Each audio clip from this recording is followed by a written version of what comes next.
về em support. Nỡ thương anh rồi thì vào game để em thương cho chót.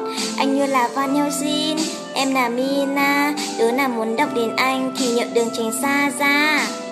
Emang aku cantik, itu benar-benar cantik. Cantik-cantik sayang, kita cuma temenan. Emang lagi tampan, itu memang lagi tampan.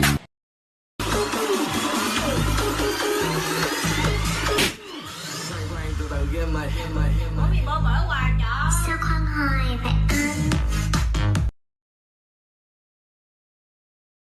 Coming home with me tonight. Just wanna.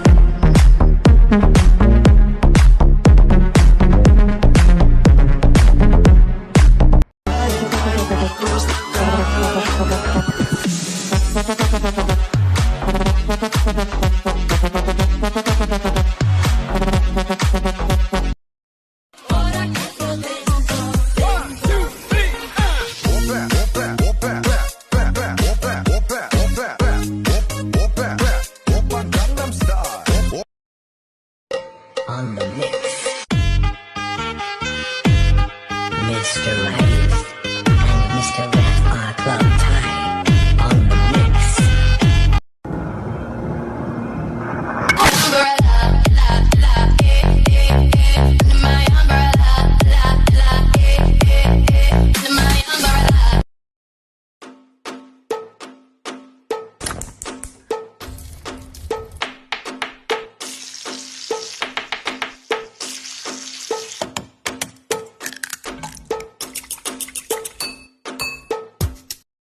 One, two, three, four.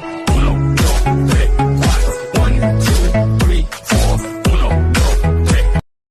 是不是会上瘾？拜托慢些降落。他给他的魔法不下的理由，是不是会担心变成一只野兽？我给他的 roof 比心跳的节奏，是不是会暂停在世界？是不是会上瘾？拜托慢些降落。他给他的魔法不下的理由，是不是会担心？ Nếu như có ai đó nói với anh rằng họ không thích tiền, họ không thèm tiền ấy, thì đấy là nói điêu, nói phét. Còn tôi thành thật luôn là tôi rất yêu tiền, tôi rất mê tiền. Bởi vì tiền khiến cho tôi cảm thấy an tâm.